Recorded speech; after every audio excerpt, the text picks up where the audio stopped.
Donc nous allons faire un petit peu le Dr Moodle très rapide parce qu'on n'a eu qu'une seule question dans le forum du Dr Moodle qui est de Franck et de toute façon il connaît déjà la réponse. La question était effectivement qui est assez récurrente dans le forum de Moodle et en général c'est souvent récurrent par la même personne. C'est le calcul des questions négatives. Est-ce qu'il y a des avancées? La réponse est non. Pas pour l'instant. Il faut toujours espérer. Avec Moodle, on peut tout espérer. Parce que tout arrive à un jour. Donc voilà. Alors, est-ce qu'il y a au moins peut-être une question ou deux qui n'aurait pas été?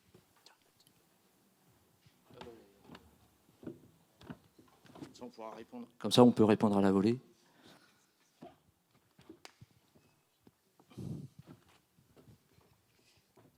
Oui, bonjour. J'ai une question sur les barèmes des notations, par exemple des questions. Je ne sais pas s'il y a eu un changement. Non, les barèmes, non. Après, on peut les personnaliser. Enfin, les barèmes de notation en général ou... Par exemple, sur les questions pour des QCM. Ah, dans le quiz même. On a des barèmes, soit c'est plus 100, moins 50, moins 25. Donc, je ne sais pas s'il y a une... non, je crois que là, c'est adapté. C'est adapté, donc c'est ça. Donc ça rejoindrait peut-être les améliorations à apporter. Donc là, c'est des demandes à faire. Parce que pour certaines formations, les barèmes ne sont pas pareils, au fait. Et du coup, on est obligé d'appliquer les barèmes de modèle. C'est pas très grave, parce qu'en fait, Moodle, après, on peut choisir... quand tu crées ta question, c'est 25, 100, enfin peu importe. Mais ensuite, quand tu crées ton test, tu peux mettre une note et la pondérer, du coup. Donc, il y a un petit bidouillage à faire, mais ça se fait plutôt bien. Mais c'est manuellement. C'est manuellement, tu ne peux pas le décider avant. Mais ça a quand même un intérêt, c'est que du coup, ta question, elle peut peut-être compter un point dans un test et que tu la réutilises dans un autre test où elle comptera 3 points, par exemple. Donc ça a quand même un intérêt. Bonjour, François Delastre du CNAM Paris. J'ai un enseignant qui m'a posé la question de savoir comment, avec des questions avec degré d'incertitude, on pouvait arriver à mettre en place un calcul qui ne soit pas, enfin un résultat qui ne soit pas, enfin qui soit toujours un entier, une note, comment dire, qui soit un peu, un système qui ne soit pas aberrant, quoi, qui reste dans une certaine limite, par exemple. Voilà. Et il est obligé de reporter toutes ces notes sur un tableau Excel pour faire des calculs insensés, pour obtenir une plage de notes acceptable, quoi. Je ne sais pas si je me suis... Oui, mais moi je suis pas du tout calé sur ce genre de calcul pondéré ou de fonction avancée. Oui. Toi non plus. Donc ça, il faudrait... Là, il y a... Malheureusement, je n'ai pas de solution, mais je voulais monter d'un cran dans le débat, dans le sens où ce qu'on reproche à Moodle est l'évaluation générale des QCM, et on le compare avec AMS par exemple, c'est que la notation est intrinsèque à la question. Quand tu édites ta question, tu dois mettre des points. Or, dans un monde idéal, ce que les gens font dans d'autres exerciceurs, c'est que tu dis bonne réponse, mauvaise réponse, et ça c'est ta question. Et ensuite, tout ce qui est évaluation est géré sur une autre couche, ce qui permettrait d'implémenter d'une part des barèmes pour la médecine, pour l'enseignant lambda et pour tout usage, formatif, sommatif. Normalement, une question devrait être ça, ou ça pourrait être que ça. Et je profite d'avoir le microphone pour revenir aussi à un truc qui est sur le wishlist depuis très très longtemps, d'avoir par rapport à un test qui a été produit en piochant dans des différentes catégories de questions, d'avoir les résultats par catégorie. C'est-à-dire, je teste dans mon test compréhension orale, écrite et tout ça, et d'avoir les sous-notes. Je l'ai vu encore dans des Moodle Moot, voter, voter, voter, mais là aussi, rien ne bouge. Il faut voter, voter. Ouais. Mais ça, bon, je pense que ça va venir, mais... Avant ma retraite? Oui. Effectivement, il faut voter, commenter, relancer les demandes pour montrer que ça a de l'intérêt.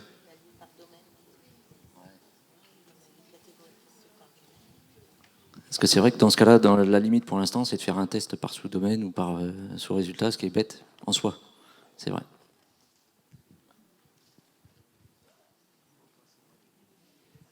J'y vais ? Oui, pour... qu'est-ce que je veux dire ? Je sais plus ce que je voulais dire.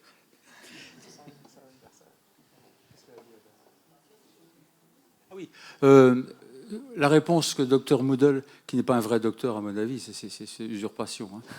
Hein. Il ne sait rien du tout. La réponse que tu as faite dit il faut être patient.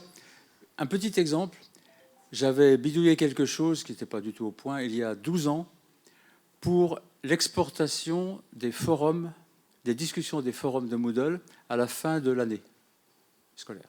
Un truc que j'avais fait pour moi parce que je trouvais ça très utile pour étudier pour ma recherche les réactions des étudiants. Et donc j'avais mis dans le tracker, on dit plus le tracker. J'avais mis une demande, j'avais dit ce que j'avais déjà fait en disant qu'il fallait faire autre chose de mieux. Et je viens de recevoir la semaine dernière quelqu'un qui s'y colle. Bon, ça fait 12 ans. C'est correct. Ça me paraît très très correct comme temps de réaction. Oui, mais ça, c'est parce qu'il n'y a pas beaucoup de monde qui a voté et commenté depuis.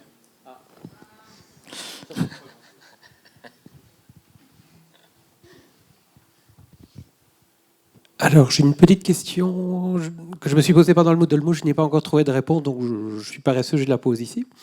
Qu'arrive-t-il au badge attribué sur Moodle quand le participant fait appel au droit à l'oubli ?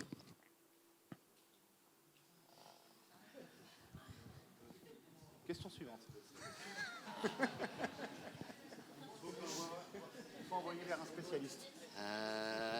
Il faut envoyer vers un spécialiste. Ouais. Mais là, ouais, c'est vrai que... Eh bien, il faut tester. Voilà. Moi, faire une demande d'oubli provisoire. Non, mais ça sera de toute façon des questions qui seront pertinentes avec le suivi, c'est sûr. Mais j'ai pas à ma connaissance de lien qui se casserait ou de suppression directe.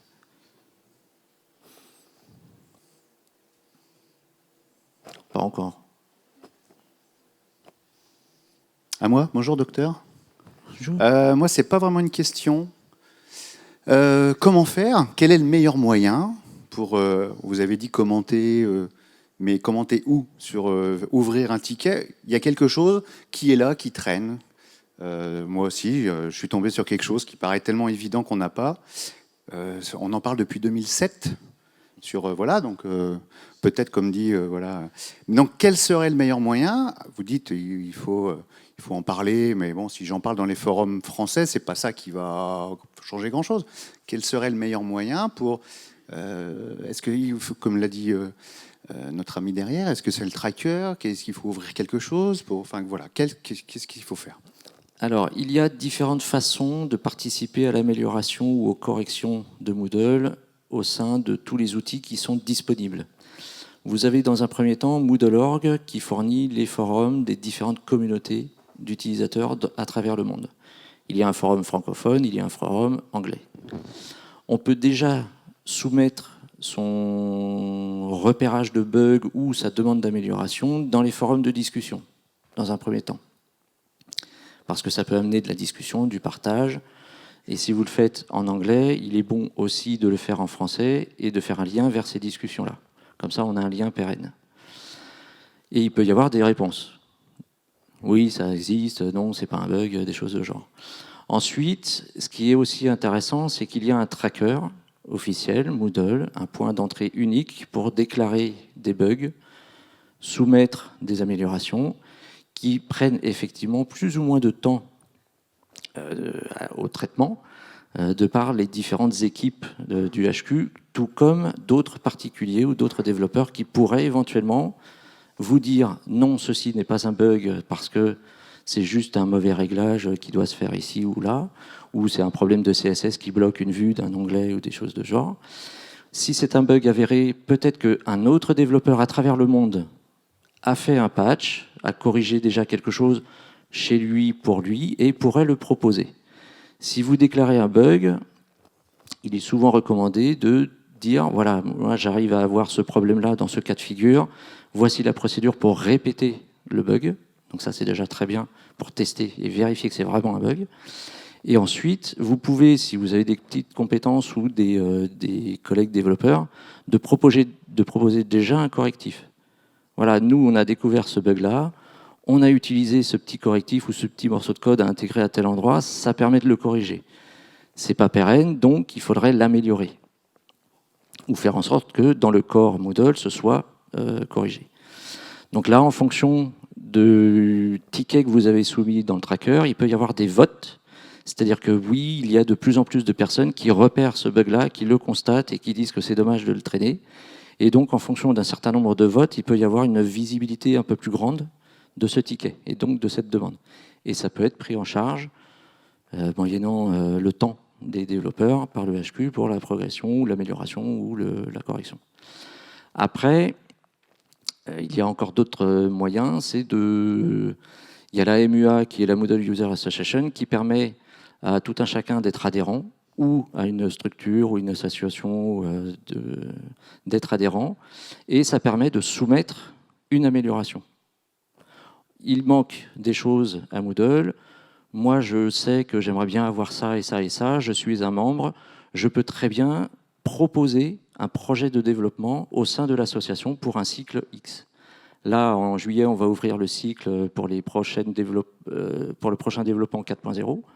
Donc, on est un peu en avance. Mais chacun peut déposer un projet de développement. Comme c'est basé sur la communauté et chacun participe, le projet est voté. On vote pour les projets qui sont en cours. En fonction de la première session, on a 10 projets qui sont retenus. Dans ces 10 projets-là, il va y avoir une passe du HQ pour dire que ce projet-là est un gros projet, ça nécessite beaucoup de moyens. C'est un petit projet, ça nécessite peu de moyens. C'est un projet qui fait doublon avec un autre, c'est déjà existant, donc on ne va pas le faire. C'est un projet qui peut être fractionné parce qu'il est trop conséquent, donc on va le faire en plusieurs étapes, comme l'amélioration du forum. Ça sera 3.7 et 3.8, parce que c'était trop conséquent pour tout réécrire dans le code. Et des choses comme ça. Et en fonction des 10 premiers, il y a une deuxième session de vote, et c'est le premier qui est financé par la MEA pour payer les développeurs HQ, pour l'intégrer dans le core. Voilà. Donc ça, c'est des moyens qui sont différents. Il y a un point d'entrée central qui est vraiment le plus simple, c'est le tracker, et avec les discussions dans les forums, d'abord français pour nous, puis anglais s'il n'y a pas de réponse, parce que nous, on ne peut pas tout savoir non plus au niveau français. Mais on peut quand même avoir des idées. Et ensuite, on peut passer à une étape d'après avec la MUA. Après, il peut y avoir aussi, s'il y a un besoin de développement, appeler les partenaires. Les partenaires officiels Moodle ont aussi des services de développement, d'aide. Et après, c'est reversé à la communauté et ainsi de suite. Si vous avez des développeurs, vous pouvez vous-même, là, il y a eu pas mal de choses dans la session code et autres, des gens qui développent chez eux et qui proposeront après, dans la base des plugins, moyennant correction et des choses comme ça. Donc il y a plusieurs moyens de soumettre une amélioration ou de déclarer un bug. Voilà, si ça répond. Et j'allais simplement dire en complément qu'effectivement on fait partie d'une communauté et que c'est important de partager au niveau de la communauté. D'abord en français, comme le dit Luigi, parce que c'est plus simple, et surtout de créer du lien, c'est-à-dire quand on lance la discussion en français puis en anglais, de lier l'une à l'autre, de lier avec le tracker. Et parfois, sur le tracker, même si le problème n'est pas corrigé officiellement dans Moodle, on trouve des gens qui vont avoir apporté des solutions, donc qui sont disponibles au niveau du tracker. Donc voilà, c'est le lien de toutes ces choses-là qui est important. Et effectivement, comme le dit Joseph, parfois il y a des demandes d'amélioration qui, au bout de 12 ans, sont toujours pas prises en compte. Et d'un autre côté, parfois, on fait des demandes de correction, d'amélioration, et au bout de 3 jours, eh ben, c'est fait. Il y a aussi une fois où, au moment des tests, des sorties, c'est-à-dire qu'il y a des bêta-tests avant chaque sortie officielle de Moodle, et chacun peut participer à ces tests, c'est les QA-tests. Et parfois, dans ces QA-tests, on peut repérer des bugs, déjà des anomalies, et du coup, c'est corrigé tout de suite avant même la sortie de la version, quelques semaines après.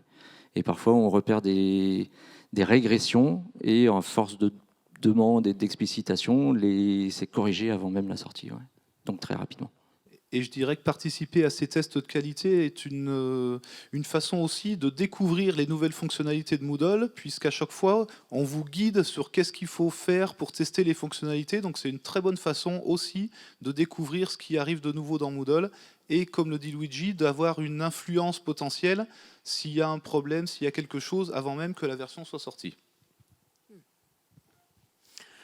Alors, bonjour, mon nom est Annick de Saint-Hilaire. Alors, je viens du Québec, alors, où la communauté Moodle n'est pas aussi impressionnante qu'ici en France. Alors, je dois dire que je venais au premier Moodle Mood cette année et j'ai été très impressionnée de voir toute cette l'envergure donc, de la communauté Moodle ici en France.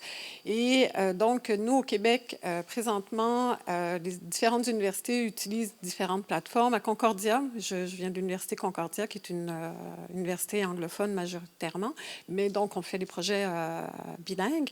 Mais donc, on utilise Moodle surtout du côté donc, des cours en présentiel.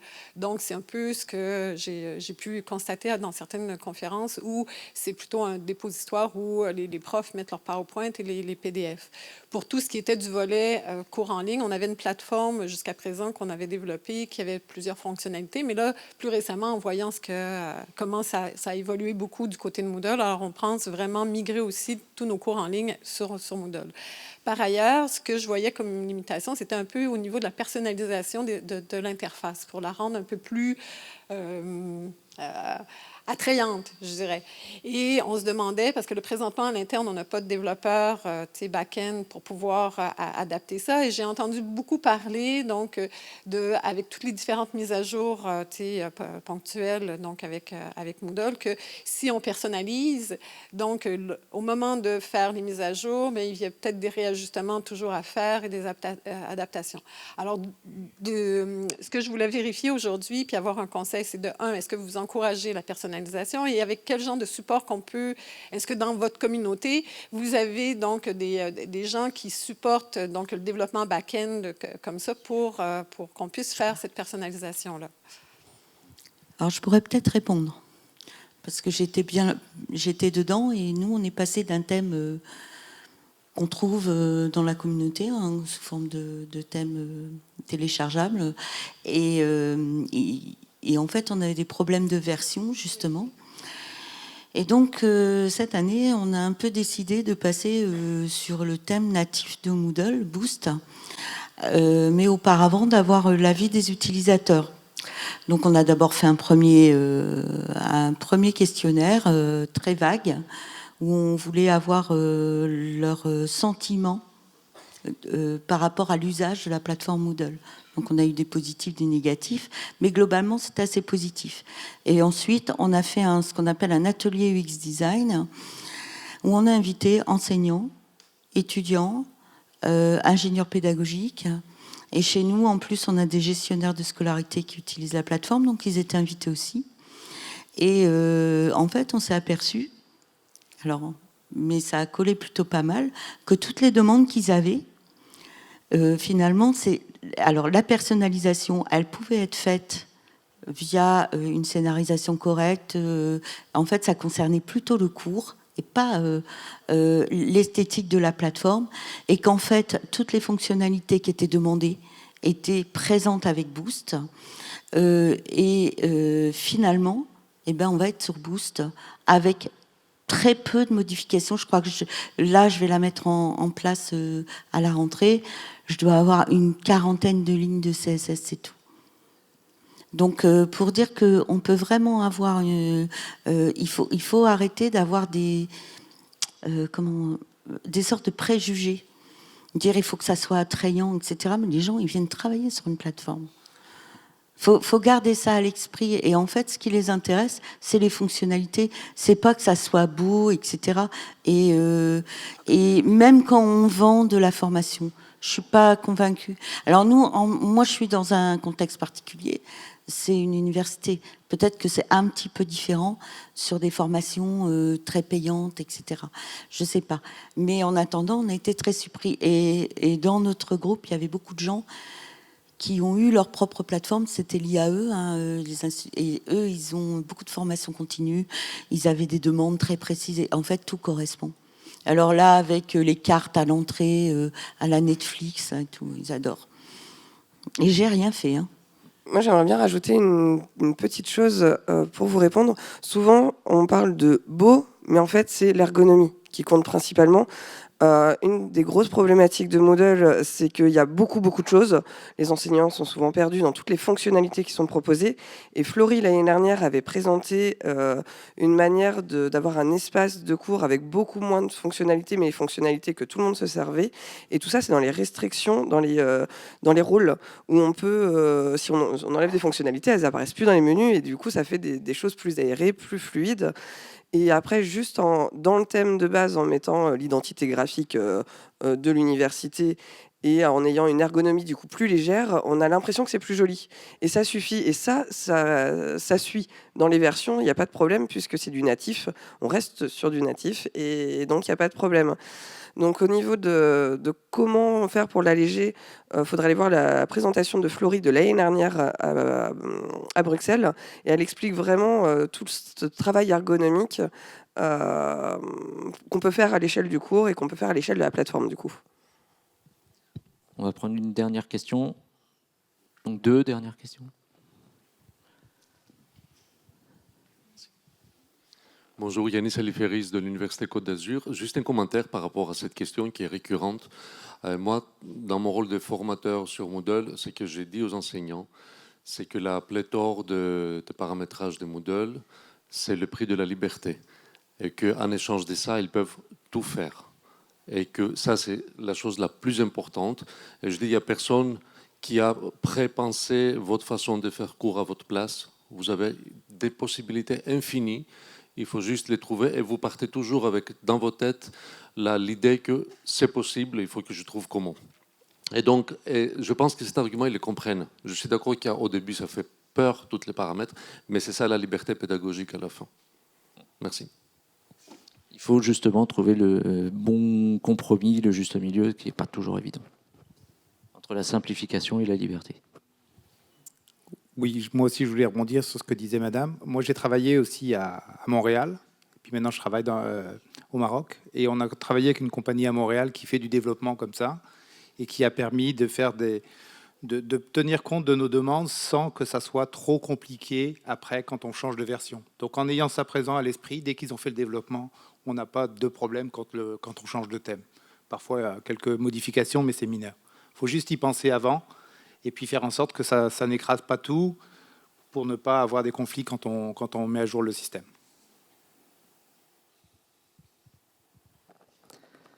Eh bien, merci beaucoup. Et merci à vous.